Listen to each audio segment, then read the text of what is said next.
तो आज हम एक वीडियो बनाने का प्रयास करेंगे जिसमें हमने जो पिछले वीडियो में डिस्कस किया था कि कौन कौन से रास्ते होते हैं, जब कौन कौन से पाथ होते हैं जो आमतौर पे स्कूल के बच्चे 12वीं क्लास के बाद चुन सकते हैं या चुनते हैं। उसके बारे में हमने एक चार्ट डिस्कस किया था जिसमें हमने प्रोफेशनल, गवर्नमेंट जॉब्स और सेल्फ एम्प्लॉयमेंट या बिजनेसेस में उसको या फ्रीलांसिंग इस तरह की चीज़ों में उसको डिवाइड किया था। सबसे पहले हम प्रोफेशंस की बात कर लेते हैं, क्योंकि ये वो चीज़ है जो सबसे ज़्यादा एंडोर की जाती है, सबसे ज़्यादा हमें बताई या भूली जाती है जब हम स्कूल के समय में होते हैं, खासकर जब हम 9वीं 10वीं क्लास में होते हैं, जिसमें हमारे आगे चुनने का समय आ जाता है कि हम कौन से विषय को चुनना चाहते हैं, साइंस लेना चाहते हैं, कॉमर्स लेना चाहते हैं, आर्ट्स लेना चाहते हैं। तो यह विषय लेने के लिए हमें क्या सोचना चाहिए, हमारी थॉट प्रोसेस क्या होनी चाहिए। तो चलिए डिवाइड करते हैं हम स्टूडेंट्स कितने तरह के हो सकते हैं ताकि हम प्रोफेशंस की बात कर सकें। तो स्टूडेंट कितने तरह के हो सकते हैं? जो स्टूडेंट है, स्टूडेंट एक जिन्होंने तय कर लिया है कि उन्हें कौन सा स्ट्रीम लेना है और शायद किसी प्रोफेशन में जाना है, तो वो जिनका गोल फिक्स्ड हो गया, और एक जो अभी भी कंफ्यूज्ड है कि उन्हें क्या करना चाहिए। इस बारे में भी बात हो सकती है कि कौन लोग हैं जिनके लिए ये गोल फिक्स हो जाता है। ये सबके लिए हो नहीं पाता, ऐसा नहीं कि आप फिक्स होना या ना होना आपके ऊपर डिपेंड करता है। ये बहुत सारे और भी एक्सटर्नल फैक्टर्स हैं जिस पे डिपेंड करता है। तो कंफ्यूज होना या आपके पास गोल होना कि आपको क्या करना है, ये करियर के पर्सपेक्टिव से ये आप पे डिपेंड करता है, लेकिन सब कुछ सिर्फ आप पे डिपेंड नहीं करता। तो डिस्कशन करने के लिए हमें ये कंफ्यूज स्टेट के बारे में ही सोचना चाहिए। वोकेशनल का मतलब है कि जो सब्जेक्ट्स हैं वो किसी स्पेसिफिक सेट से नहीं होंगे, आप चूज कर सकते हो क्या सब्जेक्ट्स आपको पढ़ने हैं। जबकि ह्यूमैनिटीज में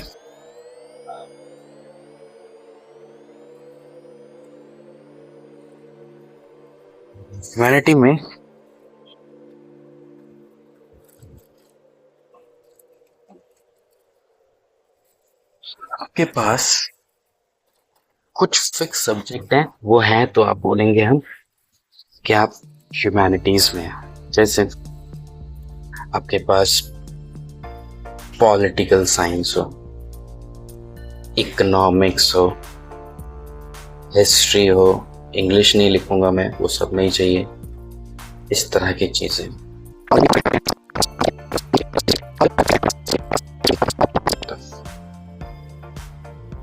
वोकेशनल में चॉइसेस होती हैं।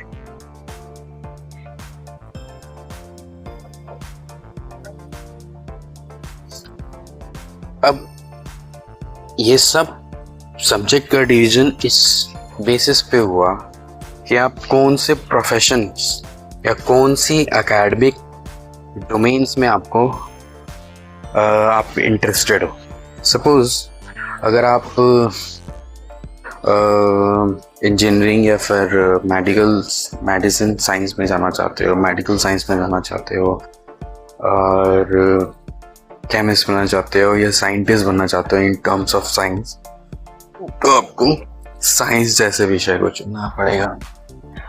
लेकिन अगर आप कॉमर्स के फील्ड के प्रोफेशन में जाना चाहते हो, फॉर एग्जांपल जैसे आप इकोनॉमिक्स बनना चाहते हो या इकोनॉमिक्स स्टडी करना चाहते हो, एकेडमिक पॉइंट ऑफ व्यू और प्रोफेशनल पॉइंट ऑफ व्यू से ही सारी बातें की जा रही हैं।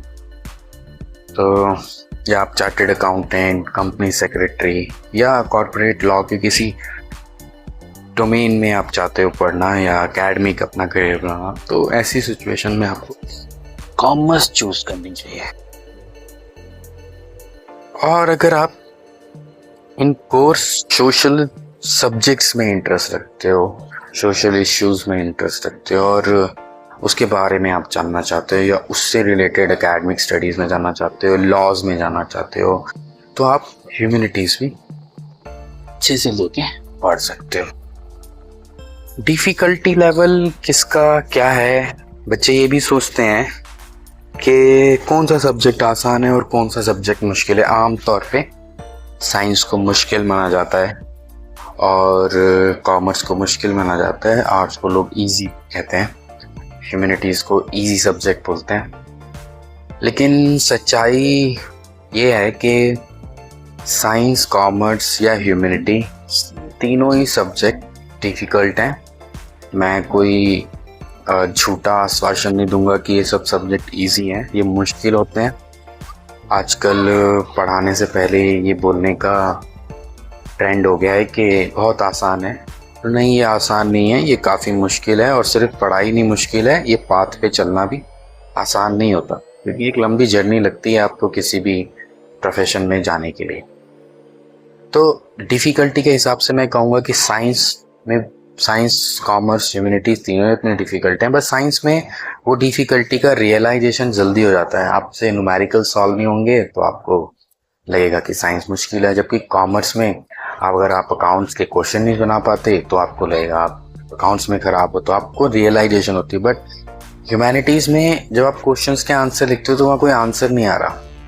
आप कभी एब्सोल्युटली रॉन्ग हो रहे हो या एब्सोल्युटली करेक्ट हो रहे हो, ऐसा कुछ नहीं होता। तो रियलाइजेशन होने में कि सब्जेक्ट कितना कठिन है ये बहुत समय लग जाता है, क्योंकि रियलाइज़ नहीं होता हमें, क्वेश्चन सीधा गलत या सही नहीं होता, कुछ मिलता है कुछ नहीं मिलता, तो हम रियलाइज़ नहीं कर पाते कितना मुश्किल है। लेकिन जैसे जैसे आप नॉलेज के डेप्थ में जाते हो, समझने की उसमें जाते हो, तो आपको पता लगता है कि ह्यूमैनिटी कितनी फास्ट है। कुछ भी समझने के लिए आपको क्या क्या समझना पड़ता है। तो तीनों ही डिफ़िकल्टी लेवल पे मेरे हिसाब से इक्वली डिफ़िकल्ट है और रियलाइजेशन होने में टाइम लगता है। तो आप रियलाइजेशन होने तक मत रुको, आप ये समझ लो आप किसी भी विषय में लेते हो और उसके प्रोफेशन में जाते हो तो आपको मेहनत करनी पड़ेगी। किसी में मेहनत मैथमेटिकल स्किल से ज़्यादा जिसमें यूज़ होती है, किसी में लैंग्वेज स्किल ज़्यादा यूज़ होती है, किसी में अकाउंटिंग स्किल ज़्यादा यूज़ होती है, लेकिन मेहनत सब में है। आपको आसानी से आप कुछ भी फील्ड जो है नहीं कर पाओगे, सब में टाइम लगेगा। अब आते हैं हम प्रोफेशंस पे। धीरे धीरे हम एक एक प्रोफेशन की बात करेंगे। किसी प्रोफेशन में हम इंजीनियरिंग की बात करेंगे, किसी प्रोफेशन में हम मेडिकल फील्ड की बात करेंगे। इन जनरल मेडिकल फील्ड में बहुत सारी फील्ड होती हैं। डॉक्टर्स बहुत टाइप के होते हैं और उसके अलावा भी मेडिसिन में और फील्ड्स होती हैं। लेकिन हम और लॉयर्स, चार्टर्ड अकाउंटेंट या CS, इसके बारे में